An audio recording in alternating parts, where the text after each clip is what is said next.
வார்த்தை. எழுதுறதான தெய்வ பிள்ளைகள் எழுதி கொள்ளுங்கள். காலை முதல் ஆராதனையிலே கர்த்தர் பேசினார், நீதான் பரலோகத்திற்கு தலைப்பு செய்தி என்று. இரண்டாவது ஆராதனையிலே கர்த்தர் நம்மோடு பேசுகிற ஒரு வார்த்தை என்னவென்றால், உனக்காக மட்டும் நான் வந்திருக்கிறேன். சொல்லுங்க பாப்போம். உனக்காக மட்டும் நான் வந்திருக்கிறேன். ஆண்டவர் வந்தது உனக்காய் மாத்திரம்தான். என் அன்பு தெய்வ பிள்ளைய, உன் குடும்பத்துல நீ கடைசியா இருக்கலாம். ஈசாயினுடைய குடும்பத்துல தாவீது கடைசி. எலிசாவை பார்த்தால் அவன் 12வது ஏரை ஓட்டி கொண்டிருக்கிறான். என் அன்பு தெய்வ பிள்ளையே, நீ எங்கே இருக்கிறாய் என்பது கேள்வி அல்ல. உனக்காய் ஆண்டவர் வருகிறாரா? உனக்காய் ஆண்டவர் காரியங்களை செய்கிறாரா? நான் இப்படியாய் உனக்கு சொல்லுகிறேன், இந்த 6வது மாதத்துல 1வது வாரத்துல என்னை கேட்கிற அன்பு சகோதர சகோதரி, உனக்காக மாத்திரம்தான் ஆண்டவர் வந்திருக்கிறார். சொல்லுங்க, எனக்காக ஆண்டவர் வந்திருக்கிறார். என் அன்பு தெய்வ பிள்ளையே, இப்ப எடுத்தவர்கள் வாசிங்க. மத்தேயு எழுதின சுவிசேஷம், மத்தேயு எழுதின சுவிசேஷம் 19ஆம் அதிகாரம், மத்தேயு 19ஆம் அதிகாரம் 30வது வசனத்தை வாசிக்க கேட்போம். ஆகிலும் முந்தினோர் அநேகர், நன்றாக கவனிங்க, நமக்கு முன்பாய் ஓட்டத்தை ஓடின அநேகர் இருக்கிறார்கள். என் அன்பு தெய்வ பிள்ளையே, இந்த ஆராதனையில் நான் வந்திருக்கிறேன் என்றால் நான் நல்லவனும் அல்ல, கடந்து போனவர்கள் என்னை விட கெட்டவர்களும் அல்ல. என் ஆண்டவர் என்னை தாயின் கருவில உருவாகும் முன்னே என்னை பெயரை சொல்லி அழைத்த என் அன்பிற்குரியவர் என் மீது வைத்திருக்கிற பாசம் இருக்கிறபடியினாலே என் ஆண்டவர் என்னை இங்கே கொண்டு வந்தார். மறுபடியும் நான் சொல்லுகிறேன், இந்த 6வது மாதத்துல கர்த்தர் வந்தது எனக்காக.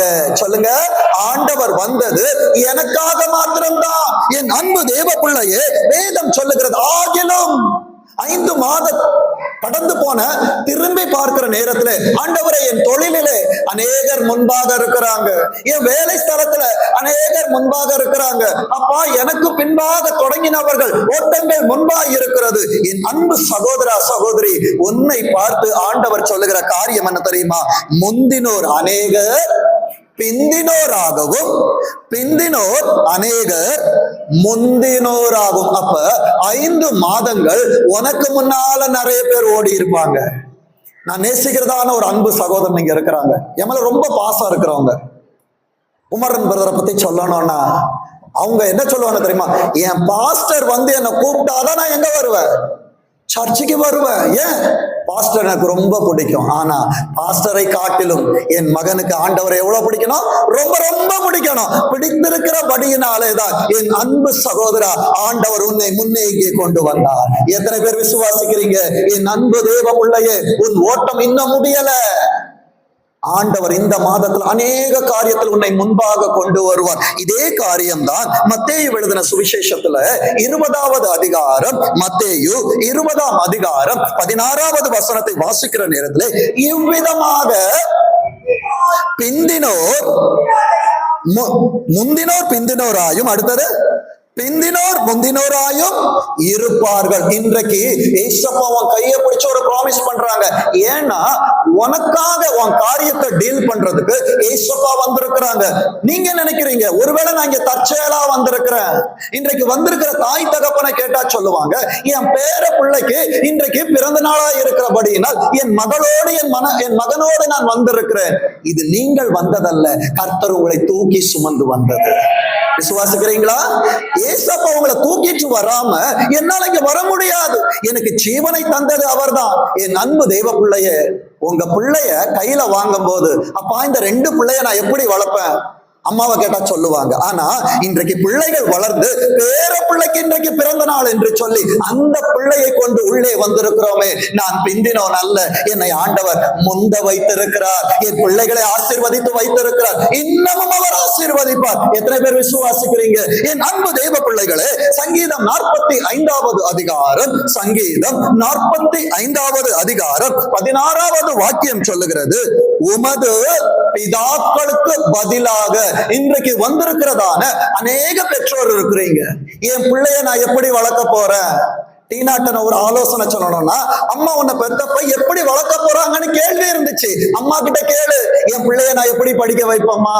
என் அன்பு தேவ பிள்ளையே, உன்னை அவர்கள் வளர்த்தார்கள் என்றால், அவர்கள் வளர்த்தார்கள் என்று சொல்லுவதை காட்டிலும் கர்த்தர் ஞானத்தை தந்து வளர்த்தார் என்றால் உன்னோடு இருக்கிறவர் அதை செய்ய மாட்டாரா?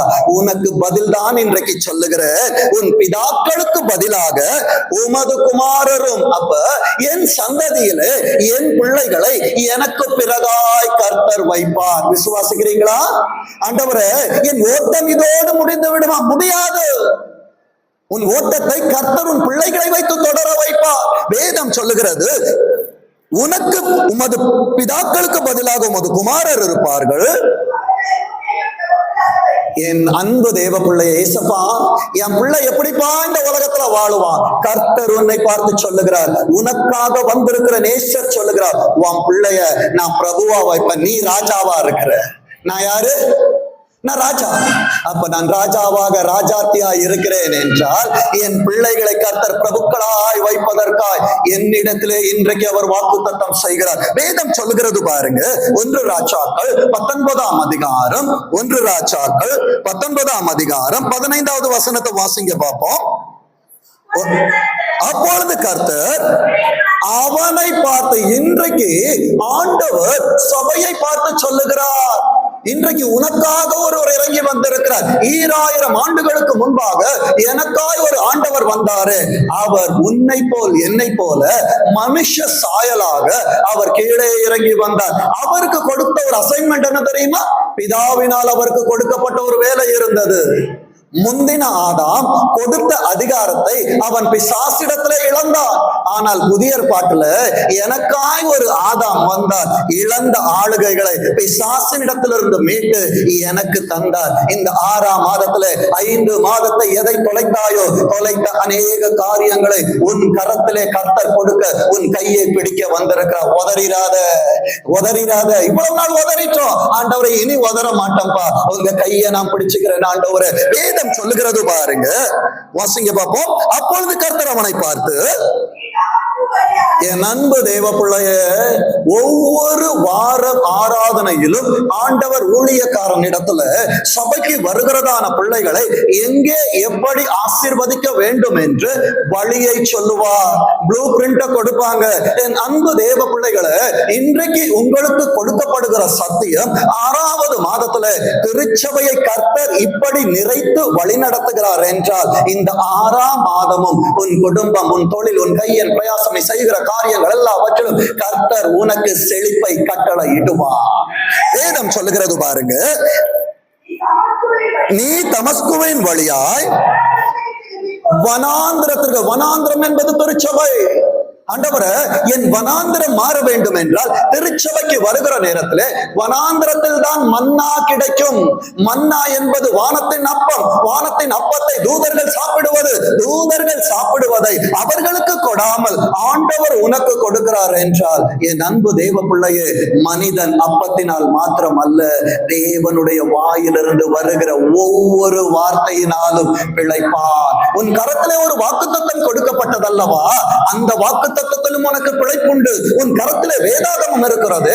அந்த வேதாகமத்திலே இருக்கிற ஒவ்வொரு வார்த்தையிலும் உனக்கான பிழைப்பை கர்த்தர் வைத்திருக்கிறார். வேதம் சொல்லுகிறது, நீ தமஸ்குவின் வழியாய் வனாந்திரத்திற்கு திரும்பி போய் ஆசகேலை சீரியாவின் மேலும் ராஜாவாக அபிஷேகம் பண்ணு. மறுபடி சொல்லுகிறேன், இங்கே 3 அபிஷேகங்கள் சொல்லப்படும். இதிலே நான் எங்கே இருக்கிறேன் என்று தீர்மானிப்பது நீயாக இருக்க வேண்டும். ஆண்டவரே, நான் ராஜாவா இருப்பேன் என்றால் என் ஆசீர்வாதம் இந்த உலகத்தோட முடிஞ்சிடும்.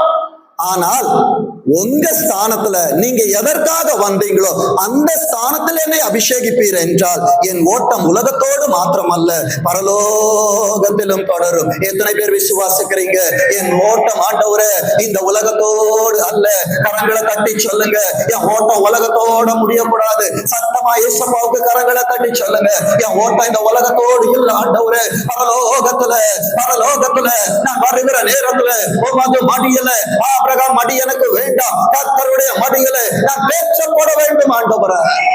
முதலாவது அபிஷேகம், நீ வனாந்திர வழியாய் போய் தமஸ்குவிலே சீரியாவின் மேல ஆசகேலை அபிஷேகம் பண்ணு. 16 பின்பு நிம்சியின் குமாரனாகிய யெகூவை இஸ்ரவேலின் மேல் அபிஷேகம். 2 ராஜாக்கள் தான்.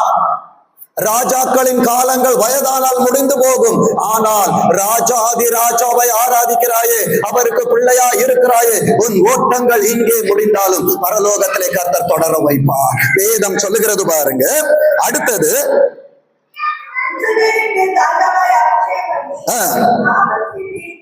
ஊரானான சாப்பாத்தின் குமாரனாகிய எலிசாவை உன் ஸ்தானத்திலே என் ஆண்டவர் இந்த உலகத்திலே வந்து பாவிகளை ரட்சிக்க வந்தார் அல்லவா. அடிக்கடி பிரசங்கத்துல ஒரு வார்த்தையை சொல்லுவேன். ஆண்டவர் பாவிகளை நேசிக்கிறாரே தவிர பாவத்தை அவர் நேசிக்கவில்லை. அநேகர் இன்னைக்கு சத்தியத்தை எப்படி சொல்றாங்க தெரியுமா? அவர் பாவிகளை நேசிக்க வந்தார், உண்மை. ஆனால் பாவத்தை அவர் நேசிக்க வரவில்லை. என் அன்பு தேவ பிள்ளைகளே, மோசேயால் அனுப்பப்பட்டதான வேவுகாரர் வாலிபர்களாயிருந்தார்கள். அவர்கள் வாலிபர்களாயிருந்தாலும் யோசுவாவால் அனுப்பப்பட்ட நேரத்துல ராகாபுடைய வீட்டிற்கு போனாங்க. ராகாப் வேசியாயிருந்தாள். இவர்கள் வாலிபர்களாயிருந்தும் வேசியின் இடத்தில் போன நேரத்தில் சத்தியம் பிரசங்கிக்கப்பட்டு வீடு ரட்சிக்கப்பட்டதே தவிர அவர்கள் பாவத்தை தெரிந்து கொள்ளவில்லை. இன்றைக்கு ஆண்டவர் உனக்காய் வந்த நோக்கம் என்ன தெரியுமா? பாவிகளை நேசிங்க, ஆனால் பாவத்தை நேசிக்காதே. என் அன்பு தேவ பிள்ளையே, உன் கூடுகை தேவனை ஆராதிக்கிற தேவ பிள்ளைகளோடு இருக்கும் என்றால் ஆண்டவர் இந்த உலகத்திற்கு வந்து கடைசி சொட்டு ரத்தம் வரைக்கும் உனக்காய் எனக்காய் சிந்தி தந்து அவர் பரலோகத்துக்கு போயிட்டாரு. அவருடைய இடத்துல நான் நிற்க வேண்டும் என்று என்னை அவர் ஸ்தானத்திலே அபிஷேகம் பண்ணுகிறார். கரங்களை தட்டி சொல்லுங்க, இந்த மேன்மை யாருக்கும் கிடைக்காது. என் ஆண்டவர் வந்த இடத்துல அவர் என்னை அபிஷேகம் பண்ணி வைத்திருக்கிறார் என்றால் என்னை அவர் நம்புகிறார், என்னை அவர் இன்னும் நம்பிக்கொண்டிருக்கிறார். என்னை கொண்டு பெரிய காரியங்களை செய்ய வேண்டும் என்று சொல்லி என் அன்பு தேவ பிள்ளைகளே, இந்த எலிசா யார் என்று பார்ப்போம் என்றால் 19வது வசனத்துல 2ஆம் பகுதி சொல்லுகிறது. 12 ஏர் பூட்டி உழுத சாப்பாத்தின் குமாரனாகிய எலிசாவை கண்டான். எத்தனாவது ஏறு? 12 ஏறு. அதுல கடைசி இடத்துல இருக்கிறான் எலிசா. என் அன்பு தேவ பிள்ளைங்களை கேட்டா கிளாஸ்ல எத்தனை பிள்ளைங்க படிக்கிறாங்க? 30 பிள்ளைங்க பாஸ்டர். நீங்க எத்தனாவது ரேங்க்? நான் 30வது ரேங்க் பாஸ்டர். வீட்டுக்கு வந்து அப்பா அம்மா என்ன பண்ணுவாங்க? நல்ல முதுகு பழுக்க நல்லா கொடுப்பாங்க. ஆனா பரலோகத்தின் கணக்கு என்ன தெரியுமா? ஆண்டவர் ஞானிகளை வெட்கப்படுத்த பைத்தியங்களை தெரிந்தெடுக்கிறார். என் அன்பு தேவ பிள்ளையே, உலகத்துல நீ லாஸ்ட், ஆனா பரலோகத்துல நீ லாஸ்ட்ல ஃபர்ஸ்ட். சொல்லுங்க பாப்போம், நான் யாரு? லாஸ்ட்ல ஃபர்ஸ்ட். ஆண்டவர் நீதியின் படியாக பார்த்திருப்பார் என்றால் நான் இந்த ஊழியத்திற்கு தகுதியானவன் அல்ல. ஆனால் கிருபையின்படி ஆண்டவர் என்னை பார்த்தபடியினாலே இங்கே நான் நின்று கொண்டிருக்கிறேன். எனக்கு முன்பாக ஆண்டவர் சில பிள்ளைகளை வந்து வார்த்தைகளை கேட்க வைத்திருக்கிறார். இது எங்களால் உண்டானது அல்ல, கர்த்தருடைய ஈவு. இவன் 12வது ஏரை ஓட்டி கொண்டிருக்கிறான். அப்ப ஏர் ஓட்டும் போது அவனோட ட்ரெஸ் எல்லாம் எப்படி இருக்கும்? அழுக்கா இருக்கும். ஆண்டவரே, நீதி அழுக்கு கந்த, ஆனா அழுக்கா இருந்தாலும் நீ அழகா இருக்கிறாய் என்று என் ஆண்டவர் சொல்லுகிறார். ஆண்டவர் உன்னை தேடி வராங்க. என் அன்பு தேவ பிள்ளையே, இவனை அபிஷேகம் பண்ண வேண்டும் என்று வார்த்தை இவனுக்கு மலையிலே சொல்லப்படுகிறது. அதே போலதான் ஆண்டவரை விட்டு பின்மாற்றத்தில் இருக்கிற வேண்டிய தேவ சனத்தை ரட்சிக்க வேண்டும் என்று பிதாவின் மூலமாக குமாரன் இங்கே அனுப்பப்பட்டார். வேதம் சொல்லுகிறது பாருங்க. குமாரனாகிய எலிசாவை கண்டான். அவன் 12ஆம் ஏரை ஓட்டிக் கொண்டிருந்தான். எலிசா இருக்கும் இடம் மட்டும் போய், அப்ப நீங்க ஏசப்பாவை தேடி போகல, ஏசப்பா நீங்க இருக்கிற இடத்துக்கு வந்திருக்கிறாங்க. எத்தனை பேர் விசுவாசிக்கிறீங்க? நான் இந்த இடத்துல உட்கார்ந்து இருக்கிறேன் என்றால் இது தற்செயல் அல்ல, தேவ செயல். சொல்லுங்க பாப்போம், இது என்னது?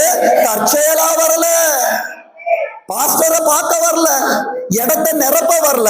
ஆண்டவரே, வெறுமையா இருக்கிற என் வீட்டில் இருக்கிற இடங்களை நிரப்புவதற்காய் வந்திருக்கிறேன். ஆண்டவரே, என் அன்பு தேவ பிள்ளையே, பிள்ளை இருக்கும் இடத்துல ஆவார் அழுத நேரத்துல அவன் சத்தத்தை கேட்டார் என்றால் இன்றைக்கு நீ யாருக்காக செபிக்கிறாயோ, எந்த தலைமுறைக்காய் செபிக்கிறாயோ, எது இல்லை என்று செபிக்கிறாயோ, என் அன்பு தேவ பிள்ளையே, இந்த 6ஆம் மாதத்திலே அது எங்கே இருந்தாலும் கர்த்தர் உன் சத்தத்தை கேட்பார். வேதம் சொல்லுகிறது எலியா இறங்கி வரான் எலிசா இருக்கிற இடம் வரைக்கும். இன்னைக்கு வரைக்கும் உங்க நிலைமை என்ன தெரியுமா? உங்களை பார்க்க ஒருத்தர் வரல. ஏன் தெரியுமா? நீ இரத்தத்தில் கிடக்கிறாய். உன்கிட்ட ஒண்ணும் இல்ல, உன்கிட்ட இருக்கிற காரியம் எல்லாமே உன்னை விட்டு போயிருச்சு. உன் உறவுகள் கூட உன்னை பார்க்க வரல. ஆனா நீ இருக்கிற இடத்துல உனக்கு ஒண்ணும் இல்லாதிருந்த நேரத்துல, உன் வாழ்க்கையிலே கரை படிந்திருந்த நேரத்துல, உன் கரையை போக்க உன் இடத்திற்கு ஒருவர் வருகிறார். அவர்தான் ஆண்டவர்.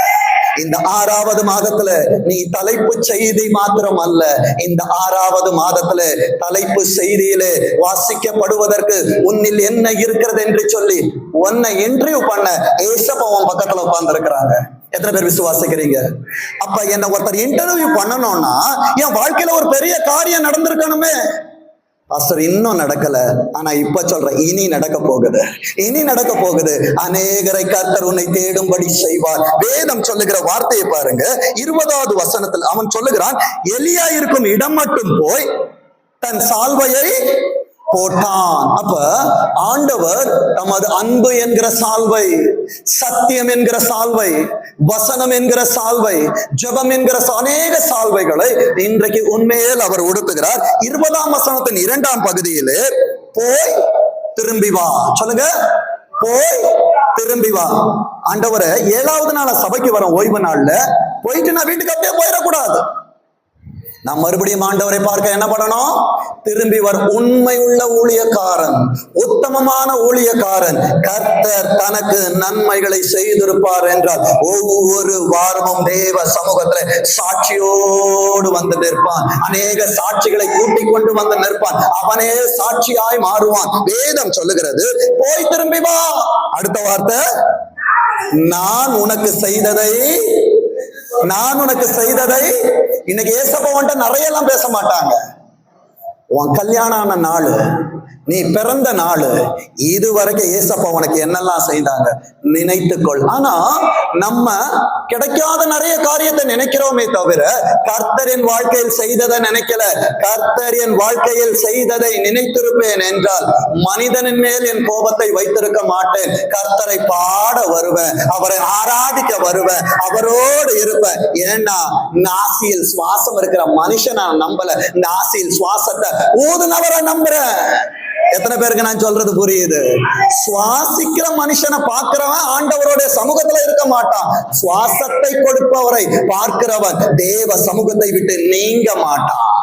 வேதம் சொல்லுகிறது பாருங்க, 21வது வசனத்துல 2ஆம் பகுதியில, எலியாவிற்கு பின் சென்று அவனுக்கு ஊழியம் செய்தான். 21 கடைசியில். அப்ப ஆண்டவர் என்னை ஏன் அழைத்தார் என்றால், என் அன்பு தேவ பிள்ளையே, என் பிறந்த நாள் என்று சொல்லுகிற நேரத்துல நான் ஒரு அடியை மரணத்திற்கு நேராய் முன்பாக எடுத்து வைக்கிறேன். நான் முன்பாய் போக போக மரணம் என்பது முடிவல்ல, அது எனக்கு நித்திய ஜீவன். நான் என் ஆண்டவரை பார்க்க போறேன். அப்ப நான் ஆண்டவரை பார்க்க போக போக உலகத்தின் அநேக காரியங்களை நான் மறந்து ஆண்டவருக்கான காரியங்களை நான் நினைக்கிறவனாய் இருக்கணும். வேதம் சொல்லுகிறது 2 ராஜாக்கள் 2வது அதிகாரம், 2 ராஜாக்கள் 2ஆம் அதிகாரம் 2வது வசனம் சொல்லுகிறது, நீ இங்கே இரு. சில நேரத்துல சொல்லுவாங்க, ஏன் சர்ச்சுக்கு போறீங்க, ஏன் பைபிள் வாசிக்கிறீங்க, ஏன் பாட்டு பாடுறீங்க, உங்க வாழ்க்கையில என்ன நடந்தது, நீங்க இங்கே இருங்க.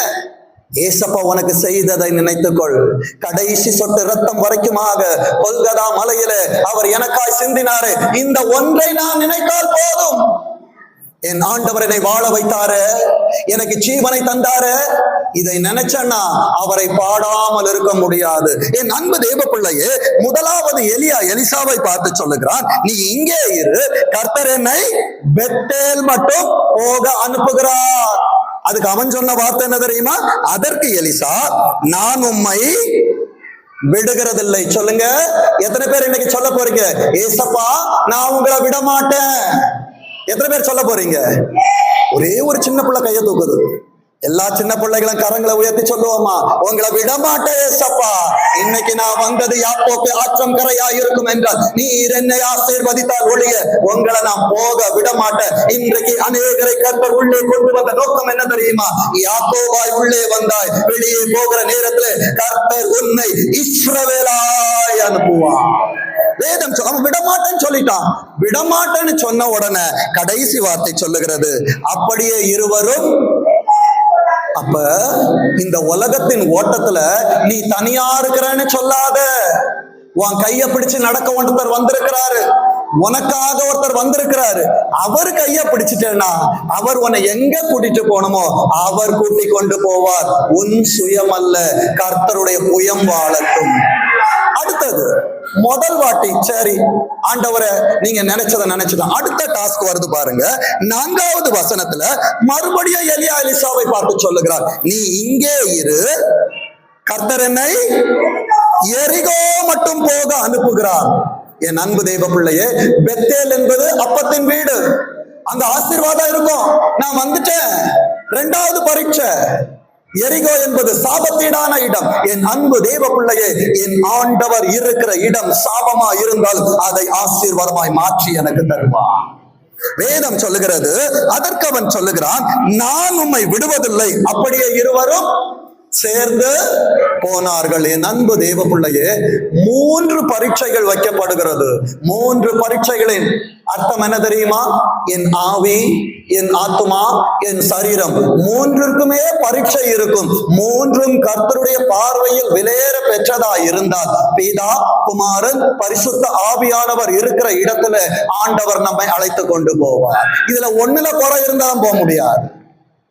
என் அன்பு தேவ பிள்ளைய, ஆவி, ஆத்மா, சரீரம், 3 டெஸ்ட். முதலாவது பெத்தேல், அடுத்தது எரிகோ, 3வது யோர்தானுக்கு போறாங்க. என் அன்பு தேவ பிள்ளைகளே, அடுத்த வசனம் 6வது வசனம். 6வது வசனத்தை நான் எப்படி சொல்லுவேன் என்றால், இந்த 2லுமே கடைசியில பார்த்தா அவர்கள் சேர்ந்து போனார்கள் என்று இருக்கும். ஆனா 6வது வசனத்தை பாருங்க, அங்கேயும் சொல்றான், நீ இங்கே இரு, கர்த்தர் என்னை யோர்தானுக்கு அனுப்புகிறார் என்றான். என் அன்பு தேவ பிள்ளைய, 6 என்பது 6ஆம் மாதமா இருக்கலாம். 6 என்பது நேற்று இரவு ஓய்வு நாளின் துவக்கமா இருக்கலாம். ஆண்டவரோடு சேர்ந்து நடக்கணும். பாஸ்டர், நான் ஞாயிற்றுக்கிழமை சர்ச்சுக்கே வரமாட்டேனே பாஸ்டர், நீங்க ஆயத்த கூட்டம் சனிக்கிழமை வர சொன்னா நான் எப்படி பாஸ்டர் வருவேன்? என் அன்பு தெய்வ பிள்ளைய, நீங்க எங்க போனாலும் உங்களை விட மாட்டேன். நகோமி கூட 2 பேர் வந்தாங்க டிராவல்ல. எத்தனை பேர் யாரெல்லாம் சொல்லுங்க பாப்போம். ஓர்பாலம், அடுத்தது பாஸ்டர் யார் வந்தா எனக்கு என்ன இல்ல, நீங்க வந்திருக்கிறீங்களா, நான் வந்திருக்கிறேன்னா நீங்க சொல்ல வேண்டியதை சொல்லுங்க, நான் எழுத வேண்டியதை எழுதிக்கிறேன். ஓர்பால், அடுத்தது இன்னொருத்தர் யாரு? யாருமா? ரூத். சொல்லுங்க பாப்போம், யார் 2 பேர் நகோமி கூட வந்தாங்க? ஓர்பாலும் ரூத்தும். ஒருத்தி முத்தம் கொடுத்து போயிட்டான், அவளுடைய அடையாளம் மாற்றப்படவில்லை. என் அன்பு தேவ பிள்ளையே, மோவாபியர் 10 தலைமுறை ஆனாலும் தேவனுடைய சபைக்குள்ள வரக்கூடாது. எல்லாரும் வாசல்ல இருக்கணும். ஆனா இன்றைக்கு கொல்கதா மேட்டுல அவர் ரத்தத்தை எனக்காக கொடுத்து திரைச்சீலையை 2ஆய் கிழித்தபடியினாலே இன்னைக்கு நம்ம என்ன பண்றோம் தெரியுமா? சபையில உட்கார்ந்து மேல ஃபேன் ஓடுது, நல்ல சொபஸ்டிகேட்டடா உட்கார்ந்து ஆண்டவருடைய வார்த்தையை கேட்கிறோம். ஆனால் ஆண்டவருடைய நாட்களிலே ஆண்டவர் உட்கார்ந்திருந்தா 3 நாள் ஆனாலும் ஜனங்க நின்றுகிட்டு இருந்தாங்க. என் அன்பு தேவ பிள்ளையே, இன்றைக்கு கர்த்தர் உனக்கு இந்த ஸ்லாக்கியத்தை தந்திருக்கிறாரு. அவரை எப்பெல்லாம் சான்ஸ் கிடைக்குதோ அப்பெல்லாம் அவர் ஆராதிச்சிரு. ஆராதிப்பா என்றால் 7வது வசனம் சொல்லுகிறது பாருங்க, தீர்க்க தரிசிகளின் புத்திரர் 50 பேர் தூரத்திலே பார்த்து நின்னாங்க. என் அன்பு தேவ பிள்ளைய, ஊழியத்துல பிரச்சனை, குடும்பத்துல பிரச்சனை, தொழில்ல பிரச்சனை, இவன் கூட நம்ம சேர்ந்து போனோம்னா நம்மளும் பிரச்சனையில மாட்டிடுவோம்னு சொல்லிட்டு நன்மைகளை பெற்ற அநேகர் தூரத்துல அவங்க யார் தெரியுமா? அவங்களோட டெபினிஷனை பைபிள் சொல்லுது, தீர்க்க தரிசிகளின் புத்திரர். அதாவது ஆண்டவரை அறிந்தவர்கள். நாம் ஆண்டவரை அறிந்தவர்கள் அல்ல, அது இஸ்ரவேல் கோத்திரம். அவர்களுக்கு கிடைக்காத ஸ்லாக்கியம் இன்றைக்கு நாம் உள்ளே இருப்பது. வேதம் சொல்லுகிறது, அவர்கள் தூரத்திலே பார்த்து கொண்டு நின்றார்கள். ஏசப்பாவை நம்பி வந்தனா, ஏசப்பாவை நீயும் ஒரு இடத்துல வந்து நிப்பீங்க. உன்னை பார்த்து எல்லாரும் கிண்டல் பண்ணுவாங்க. உன் வாழ்க்கை எப்படி நடத்துவ, உன் தொழிலை எப்படி நடத்துவ? ஆனா அவங்களுக்கு ஒண்ணு மட்டும்தான் தெரியும், உன் கூட இருக்கிற ஆண்டவரை தெரியாது. ஆனால் உனக்கு, அவர்களுக்கு தெரியாதது உனக்கு தெரியும். என்னை பலப்படுத்துகிற கிறிஸ்துவினால, என்ன பலப்படுத்துகிற கிறிஸ்துவினால சொல்லுங்க. எல்லாவற்றும் ஏசப்பா எங்கேயும் ரெஸ்ட்ரிக்ஷன் கொடுக்கல. நீ மலைய பார்த்து விசுவாசத்தோடு சமுத்திரத்துல தள்ளுண்டு போனா அப்படியே ஆகும். அப்ப உனக்கு முன்னால இருக்க டார்கெட்டை பார்த்து இது நடக்கும்னு சொன்னான். நடக்குமா நடக்காதா?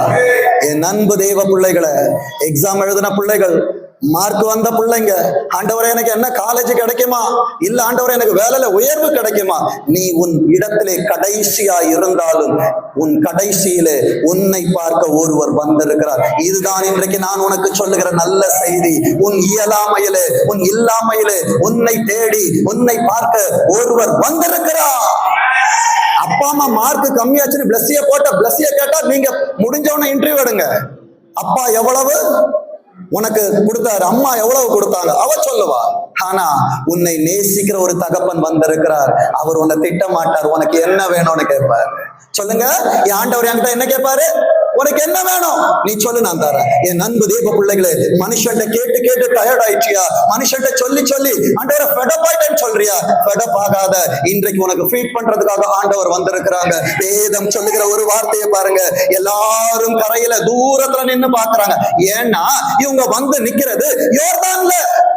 தண்ணி நல்லா புரண்டு ஓடுது, அவ்வளவுதான். இவர்களை அடித்து கொண்டு போய் அவங்க பார்வைக்கு உன் வாழ்க்கை முடிஞ்சு போச்சு, அவங்க பார்வைக்கு உன் ஊழியம் முடிஞ்சு போச்சு, அவங்க பார்வைக்கு உனக்கு உண்டானது எல்லாம் ஒளிஞ்சு போச்சு. ஆனால் ஆண்டவருடைய பார்வையில நீ இன்னும் வாழ்ந்து கொண்டிருக்கிறாய். வேதம் சொல்லுகிறது, 2 ராஜாக்கள் 2வது அதிகாரம் 8வது வசனத்தை வாசிங்க. அப்பொழுது எலியா தன் சால்வையை எடுத்து முறுக்கி தண்ணீரை அடித்தான். அது இருபுறமும் பிரிந்தது. அவர்கள் இருவரும், தூரத்துல இருந்து பார்க்கிறவனுக்கு தண்ணி தெரியுது, பிரச்சனை தெரியுது.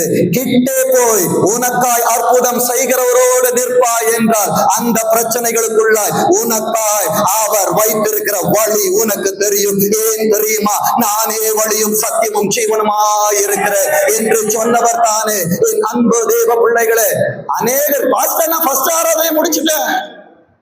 என் அன்பு தேவ பிள்ளைய, சில பிரச்சனைகளுக்கு அங்க உனக்கு வழி கிடைக்கல. 7 தரம் மூழ்கணும், 7வது தரம் ஆண்டவருக்காக இருக்கணும். இந்த 7வது நாளில அப்பா ஒரு வார்த்தை பத்தாது, எனக்கு இன்னும் வார்த்தை வேணும்னு வந்திருக்கிறீங்கல்ல. தூரத்துல இருந்து பார்க்கிறவர்களுக்கு நீ நிக்கிறது போலதான் தெரியும் என் அன்பு தேவ பிள்ளையே. ஆனால் நடத்தி கொண்டு போகிறவர் நீ போக வேண்டிய இடத்துக்கு உன்னை கூட்டிட்டு போயிட்டே இருப்பாரு. வேதம் சொல்லுது பாருங்க, 9வது வசனத்தை வாசிங்க பாப்போம். அது வரைக்கும் ஏசப்பா உனக்கு ரகசியத்தை சொல்ல மாட்டாங்க. ஏன் தெரியுமா? தூரத்துல இருந்து பாக்குறவன் என்ன பண்ணுவான்? ஸ்பை கேமரா வச்சிருப்பான், ட்ரோன் வச்சிருப்பான். அது சத்ருக்கு தெரியக்கூடாது. உன்கிட்ட சொல்ல வேண்டிய ரகசியத்தை ஏசப்பா உன்கிட்ட மாத்திரம்தான் சொல்லுவாங்க. இன்றைக்கு ஏன் ஆண்டவர் அந்த கரையிலிருந்து உன்னை இந்த கரைக்கு கொண்டு வந்தார்? ஏசப்பா இதுவரைக்கும் எனக்கு ஒரு ஆராதனை தான், ஆனா இன்னைக்கு 2 ஆராதனைல என்ன கொண்டு வந்திருக்கிறீங்களே. என் அன்பு தேவ பிள்ளையே, சில சத்தியங்களை யாருக்கு கொடுக்க வேண்டுமோ அவர்களை கர்த்தர் தனிமைப்படுத்தி அக்கறைக்கு கொண்டு வருவார். வேதம் சொல்லுகிறது, அவர்கள் அக்கறை பட்ட பின்பு எலியா எலிசாவை நோக்கி, இன்னைக்கு ஏசப்பா இந்த ஆராதனையில இருந்து பரலோகத்துக்கு போறதுக்கு முன்னால உட்கார்ந்து இருக்கிற எல்லா எலிசாக்களை பார்த்து ஒரு வார்த்தை கேட்கிறாங்க, உனக்கு செய்ய வேண்டியது என்ன?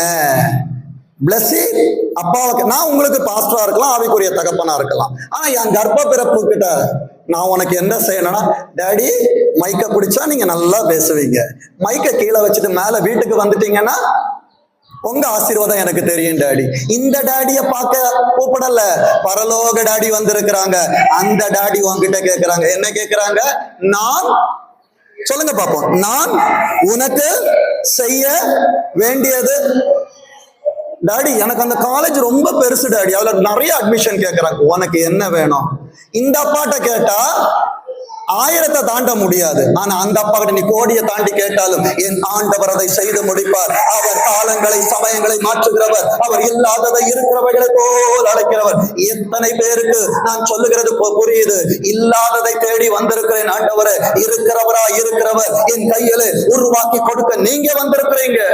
வேதம் சொல்லுது பாருங்க, அதற்கு எலிசா, உம்மிடத்தில் உள்ள ஆவியின் வரம் என் அன்பு தேவ பிள்ளைய சாலமோன் இடத்துல ஆண்டவர் கேட்டார், உனக்கு என்ன வேணும்? அவன் சொன்னான், இந்த ஜனங்களை ஆளுவதற்கு ஞானம் வேண்டும். ஆனா என்ன கேட்டா நான் என்ன சொல்லியிருப்பேன் தெரியுமா? என் பிள்ளைய படிக்க வைக்கிறேன், பேங்க் பேலன்ஸ் வேணும் ஆண்டவரே, என் மனைவியை காப்பாற்ற, என் குடும்பத்தை காப்பாற்ற.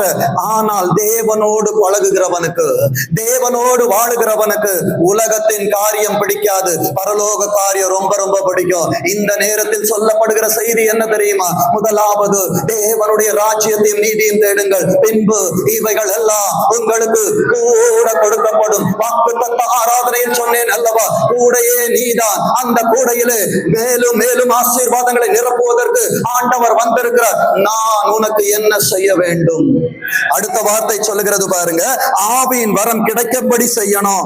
10வது வசனத்துல அவர் சொல்றாரு, அரிதான காரியத்தை கேட்டாய். ஏசப்பா வீடு வேணும் தருவாரு, கார் வேணும் தந்துருவாரு, ஆனா உங்ககிட்ட இருக்கிற வரம் எனக்கு வேணும் ஆண்டவரே.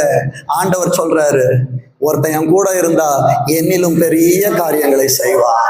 ஏசப்பா அவருக்காக எதையுமே வச்சுக்கல, ரத்தத்தை கூட கொடுத்துட்டு போயிட்டாரு. அவர் மரம் ஏறி போகும்போது அவர் மேல போட்டிருந்த துணியை கூட மடிச்சு வச்சுட்டு தான் போனார். அவ்வளவு நல்ல ஆண்டவர்.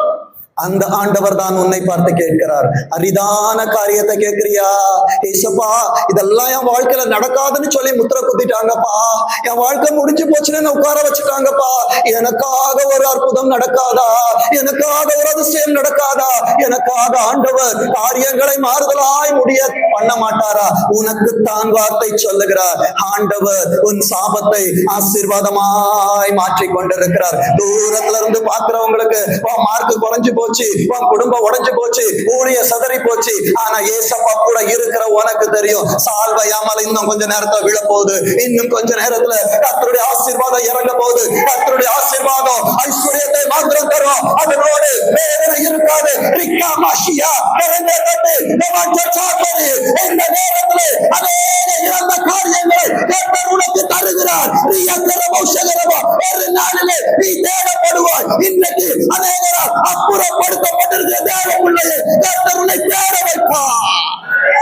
என் அன்பு தேவ பிள்ளைய, வேதம் சொல்லுகிற வார்த்தையை பாருங்க, அரிதான காரியத்தை கேட்டாய், உன்னை விட்டு நான் எடுத்துக்கொள்ள படுகையில் என்னை நீ கண்டால் கிடைக்கும். அப்ப சர்ச்சு தொடக்கத்துல இருந்து முடிவு வரைக்கும் ஏசப்பாக்கு டாடா பை பை சொல்ற வரைக்கும் நம்ம என்ன பண்ணுவோம்? என் ஆத்துமாவேன்னு பாஸ்டர் சொன்ன உடனே பாஸ்டர் டாடா பை பை இல்ல, பாஸ்டருக்கு டாடா பை இல்ல, ஆண்டவரே சர்ச்சு முடிச்சு நான் சபையை கூட்டி பெருக்கி எல்லா சாரையும் எடுத்து வைத்து எல்லாரையும் அனுப்பிவிட்டு தான்ப்பா நான் போவேன். ஆண்டவர் போகும்போது அவரை பார்க்கிறவனுக்கு மற்றவர்களுக்கு கிடைக்காத ஆசீர்வாதம் கிடைக்கும். 50 பேருக்கு கிடைக்கல, எல்லாரும் பாஸ்டர் தான், பாஸ்டர் பிள்ளைங்க, வேதத்தை அறிந்தவர்கள். ஆனா 12வது ஏரை ஓட்டிக் கொண்டிருந்தான், அழுக்கு வஸ்திரம் தரித்துக் கொண்டிருந்தான். ஆனால் அவன் எலியாவின் கைக்கு பன்னீர் வார்த்து கொண்டிருந்தான். ஆண்டவரின் வேலையை செய்கிற அன்பு சகோதரா, ஆண்டவருக்காய் இன்றைக்கு நேரத்தை பார்க்காமல், தூரத்தை பார்க்காமல் தேவனுடைய சமூகத்திற்கு வந்திருக்கிறதான என் அன்பு சகோதரி, உனக்காய் சொல்லப்படுகிற ஆசீர்வாதத்தின் தீர்க்க தரிசன வார்த்தை தான் இது. பார்த்தா கிடைக்கும், அடுத்தது இல்லாவிட்டால். அப்ப எத்தனை வாரம் ஏசப்பாவை பார்க்காம ஆசீர்வாதத்தை இழந்திருக்கிறீங்க, சால்வை இழந்திருக்கிறீங்க. என் அன்பு தேவ பிள்ளையே, ரூத் போவாசை பார்த்து சொன்னால், வஸ்திரத்தை என் மேல் விரியும், நீர் சுதந்திரவாளி. ஆண்டவர் உனக்கு சுதந்திரவாளியா, உனக்கு மணவாளனாக வேண்டும் என்றால் அவர் வஸ்திரம் உன்னிடத்தில் இருக்க வேண்டும். அவர் வஸ்திரம் இல்லை என்றால் பரலோகத்திற்கு நீ போக முடியாது.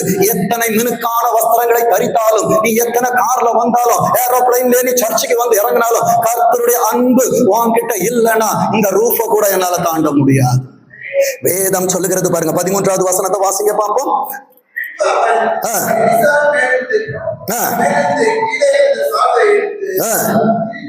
இப்ப எலியா மேல போயிட்டாரு. தூரத்திலிருந்து உன்னை தனியாய் கண்ட கண்களுக்கு முன்பாய் மறுபடியும் கர்த்தர் உன்னை தனியே அனுப்புகிறார். எப்படி அனுப்புறார் தெரியுமா? அவர் கையில் இருக்கிற அதிகாரத்தை கொடுத்து அனுப்புகிறார். ஆண்டவரே, திருச்சபைக்குள் வருகிற நேரத்தில் நான் ஒன்றுமில்லாமல் வந்த அந்நாளே துக்கமுகத்தோடு வந்த, ஆனா சபை முடிஞ்சு போகும்போது எத்தனை பேர் விசுவாசிக்கிறீங்க? உன் கையிலே தாவீதின் திறவுகோல் கொடுக்கப்படுகிறது, உன் கையிலே ஆகாஷ் வேர்வின் கையில் இருக்கிற செங்கோல் கொடுக்கப்படுகிறது. கர்த்தர் தன் ஸ்தானத்திலே உன்னை அபிஷேகித்து அனுப்புகிறார். வேதம் சொல்லுகிற வார்த்தையை பாருங்க, 14வது வசனம்.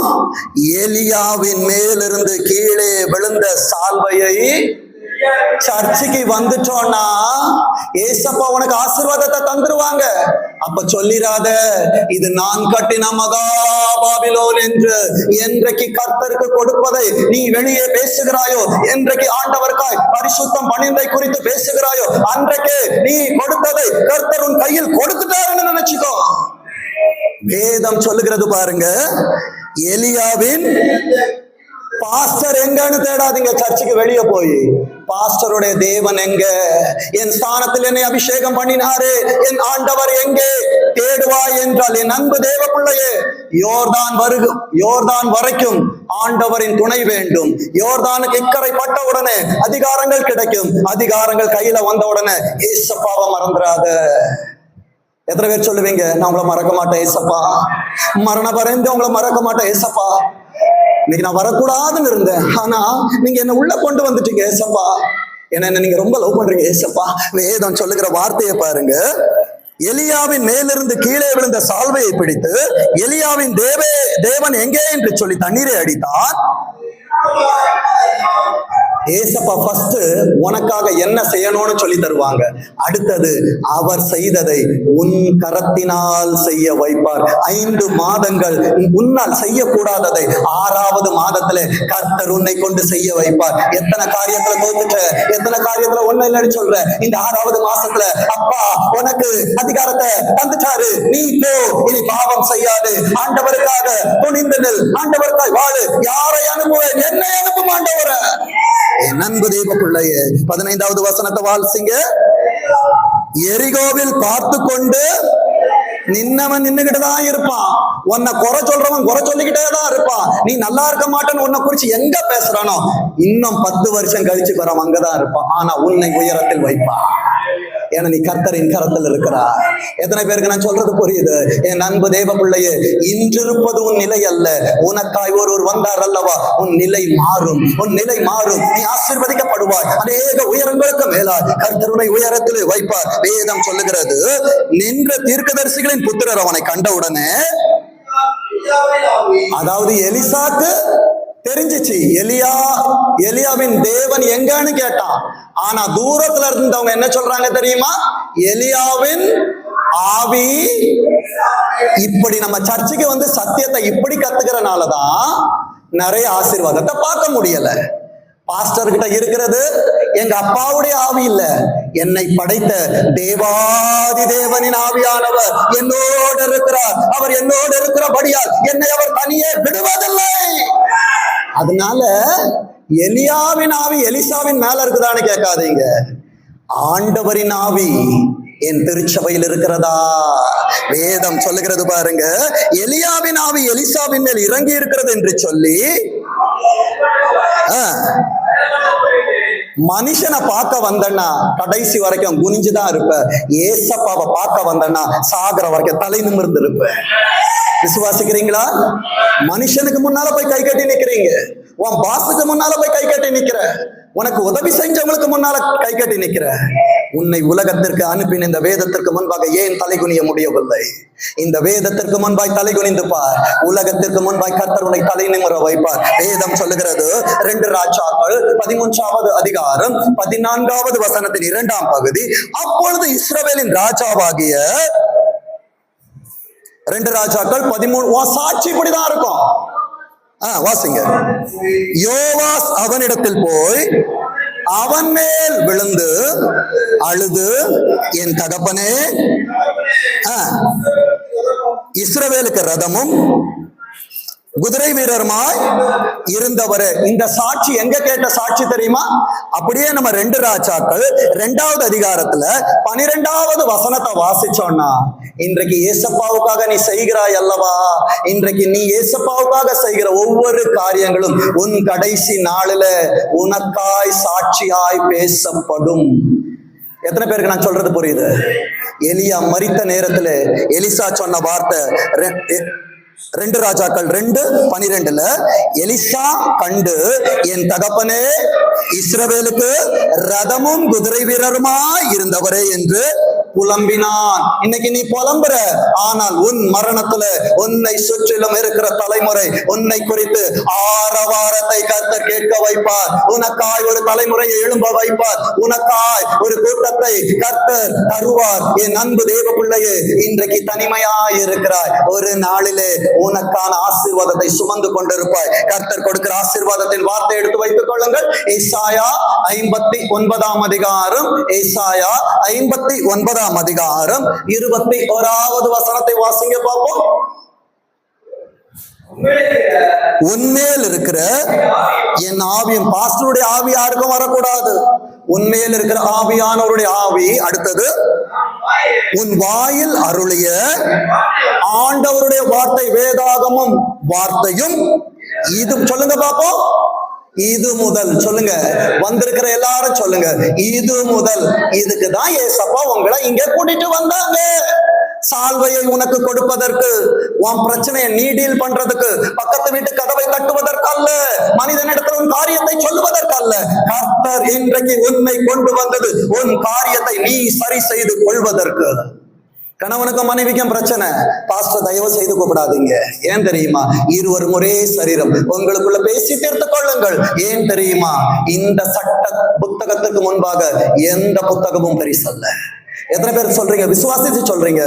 நான் சொல்லுவேன், என் திருச்சபையில பரிசுத்தத்தில் நடக்கிற பிள்ளைகளின் குடும்பத்துல சத்ருவானவன் வர முடியாது.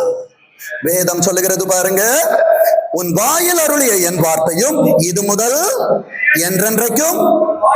சொல்லுங்க பாப்போம். யா வாயில ஏசப்பா போக மாட்டாங்க. அடுத்தது, என் சந்ததியின் வாயிலிருந்தும். அடுத்தது, என் சந்ததியின் வாயிலிருந்தும் நீங்குவதில்லை என்று பாஸ்டர் சொல்லவில்லை, அழைத்தவர், உன்னை கொண்டு வந்தவர் சொல்லுகிறார். 3 தலைமுறை உனக்கு கேரண்டி கொடுத்துட்டாரு. பிதா, குமாரன், பரிசுத்த ஆவியானவரை உன் ஆவி ஆத்துமா சரீரத்திலே கனம் பண்ணுகிற தேவ பிள்ளையே, உன் தலைமுறைகளை கர்த்தர் இவ்விதமாய் ஆசீர்வதிப்பேன் என்று இப்பொழுது அவர் வாக்குத்தத்தம் செய்கிறார். இது எனக்கு அவர்களோடு இருக்கும் என் உடன்படிக்கை என்று கர்த்தர் சொல்லுகிறார். உடன்படிக்கை பெட்டிக்குள்ளாக வைத்த ஆரோனின் கோல் குளிர்க்கும் என்றால், இன்றைக்கு தேவ சமூகத்திற்கு வந்து உன் குடும்பத்தை தேவனுடைய உடன்படிக்கை வைத்த என் தேவ பிள்ளைகளே, உன் குடும்பத்தை கர்த்தர் பூத்து குலுங்க வைப்பார். என் ஆண்டவர் காய் காய்த்து ஆசீர்வாதம் உள்ளதாய் மாற்றுவார். என் அன்பு தேவ பிள்ளைய 51:21 ஏசப்பா முடிச்சுட்டாரு. இனி நீ தொடங்குவ. 61 எப்படி தொடங்குது தெரியுமா? எழும்பி 6வது மாசம் என்ன பண்ண போறோம்? 60. 6வது மாசம் தொடக்கம் எப்படி இருக்கும்? எழும்பி பிரகாசி, உன் ஒளி வந்தது. அதுக்கப்புறம் இருக்குத வீட்டுல போய் வாசிங்க. உன் ஒளியின் இடத்திற்கு ஆண்டவர் யாரை கொண்டு வருவார்? கர்த்தர் உனக்கு எப்படி இருப்பார்? கர்த்தர் உனக்கு செய்ய போகிற காரியங்கள் எல்லாம் ஹோம்வொர்க். இவ்வளவு நேரம் கிளாஸ் ஒர்க்க உள்ள கேட்டுச்சீங்க. வீட்டுல போய் ஏசாயா 60 பாருங்க. ஆண்டவர் சொல்லியபடியாய் உங்களை ஆசீர்வதிப்பாராக.